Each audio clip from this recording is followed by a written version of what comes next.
अस्सलामुअलैकुम वरहमतुल्लाहि वबरकातुहू। इस चैनल पर खुशामदीद। हम स्टडी कर रहे हैं फिजिक्स 9th क्लास की बुक का चैप्टर नंबर 3 डायनामिक्स।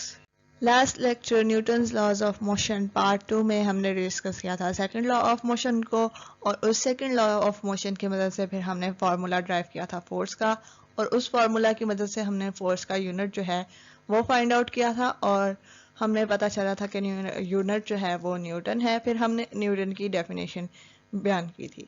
आज के लेक्चर में हम चेक करेंगे डिफरेंस मास और वेट का, जो कि सिमिलर क्वांटिटीज कंसीडर की जाती हैं हमारी डेली रूटीन में, बट ये सिमिलर क्वांटिटीज नहीं हैं, ये डिफरेंट हैं। तो हम आज के लेक्चर में हम इन दोनों का डिफरेंस चेक करेंगे। So let's start. तो इनके डिफरेंस में हम पहले देखते हैं कि मास क्या होता है। Mass of a body is the quantity of matter possessed by the body। यानी कि मास क्या है? मास क्वांटिटी ऑफ मैटर है जो कि बॉडी पोजेस करती है, और इसकी जो सिंबल है वो हमारे पास स्मॉल m है, और ये एक बेसिक क्वांटिटी है। अब हम आते हैं वेट की तरफ। वेट क्या है? Weight of a body is the force equal to the force with which earth attracts it. यानी वेट एक्चुअली एक फोर्स है। तो अब जब ये फोर्स है तो पहले हम इसके सिंबल की बात करते हैं। सिंबल हमारे पास है इसका स्मॉल w, और क्योंकि ये फोर्स है तो ये इस वजह से ये एक ड्राइव्ड क्वांटिटी है। अब फोर्स का फॉर्मूला हमने लास्ट लेक्चर में चेक किया था, वो था force is equals to mass into acceleration. Next हम देखते हैं कि फोर्स के इस फार्मूला में कौन से चेंजेस किए जाएं कि ये वेट के लिए फार्मूला बन जाए। तो पहले तो हम देखते हैं कि हमने अपनी डेफिनेशन में कहा कि wait of a body is the force. तो अब हम पहला चेंज जो लेके आएंगे अपने फार्मूला में वो होगा फोर्स को वेट से रिप्लेस करना। नेक्स्ट जो हमने क्वांटिटी देखी अपने फार्मूला में वो थी मास। तो मास जो है, मास ऑफ बॉडी चेंज नहीं हुआ, वो किसी भी जगह पे सेम ही रहता है, और क्योंकि ये एक बेसिक क्वांटिटी है इस वजह से। तो यहाँ पे भी मास जो है एज इट इज हमारे पास आ गया। नेक्स्ट है हमारे पास एक्सेलरेशन। तो एक्सेलरेशन के लिए भी हमें डेफिनेशन में नजर आ रहा है कि फोर्स किसके इक्वल थी? Equal to the force with which earth attracts it. यानी कि अर्थ के अट्रैक्शन की वजह से है। तो अर्थ की अट्रैक्शन किस वजह से होती है? ग्रेविटी की वजह से। तो फिर ग्रेविटी की वजह से जो एक्सेलरेशन होती है वो कौन सी एक्सेलरेशन होती है? Gravitational acceleration.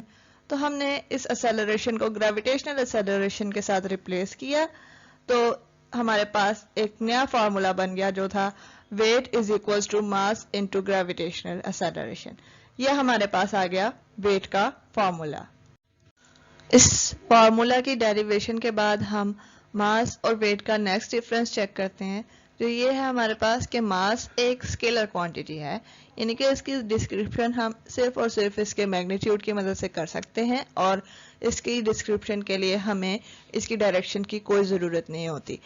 और दूसरी बात यह है कि जो मास है किसी भी बॉडी का वो हमेशा हर जगह पे सेम रहता है।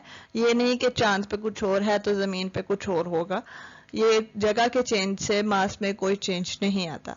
नेक्स्ट हम बात करते हैं वेट की। तो वेट क्योंकि एक फोर्स है इस वजह से ये एक वेक्टर क्वांटिटी है, यानी कि हमें इसके मैग्नीट्यूड के साथ साथ डायरेक्शन की भी ज़रूरत होती है इसको फुली डिस्क्राइब करने के लिए।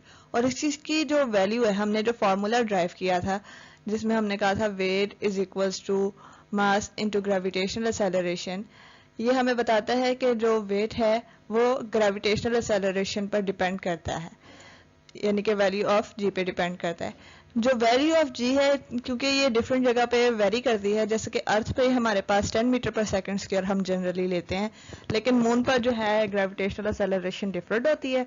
तो इस वजह से जो वेट है किसी भी बॉडी का, हम कोई एक बॉडी ले रहे हैं, अर्थ पे जो होगा उसकी निस्बत डिफरेंट होगा जब हम मून पे कैलकुलेट करेंगे, क्योंकि वहां पे जो ग्रेविटेशनल एक्सेलरेशन है वो डिफरेंट है अर्थ की रिस्पेक्टिवली।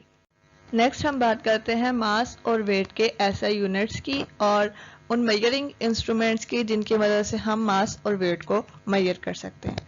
तो मास का जो ऐसा यूनिट है वो है किलोग्राम। इसका सिंबल किलोग्राम का है केजी, और इसको हम मेजर कर सकते हैं बीम बैलेंस की मदद से। जबकि जो वेट है क्योंकि ये एक फोर्स है तो इसका यूनिट भी सेम एज फोर्स का यूनिट वाला है, यानी कि हमारे पास न्यूटन है, और जो हमारे पास इसका मेजरिंग इंस्ट्रूमेंट है वो है स्प्रिंग बैलेंस। इसको हम स्प्रिंग बैलेंस के साथ मेजर कर सकते हैं। इन दोनों का डिफरेंस चेक करने के साथ हमारा आज का लेक्चर ख़त्म हो गया है यहीं पर। लेकिन जाते जाते हम बात कर लेते हैं स्प्रिंग बैलेंस की और बीम बैलेंस की। स्प्रिंग बैलेंस का सेकंड नेम है न्यूटन मीटर और ये किसी भी ऑब्जेक्ट पे एक्सर्टेड फोर्स को मेजर करने के लिए यूज होता है। जहां तक बीम बैलेंस का सवाल है तो ये मास को मेजर करने के लिए यूज होता है। इसकी फुल डिस्क्रिप्शन देखने के लिए आप चैप्टर नंबर 1 पे जो लेक्चर्स मौजूद हैं वो चेक कर सकते हैं। उसमें मेजरिंग इंस्ट्रूमेंट्स वाले प्लेलिस्ट में आपको मिल जाएगा। उसका beam balance, spring balance, lever balance के नाम से लेक्चर का नाम है, तो आप वहां पे देख सकते हैं। फिर इस सारी डिस्कशन के साथ हमारा आज का लेक्चर क्लोज हो जाता है यहीं पर। नेक्स्ट लेक्चर में हम प्रोसीड करेंगे Newton's laws of motion part 3 में थर्ड लॉ ऑफ मोशन के साथ। So till the next lecture, take care, अल्लाह हाफिज।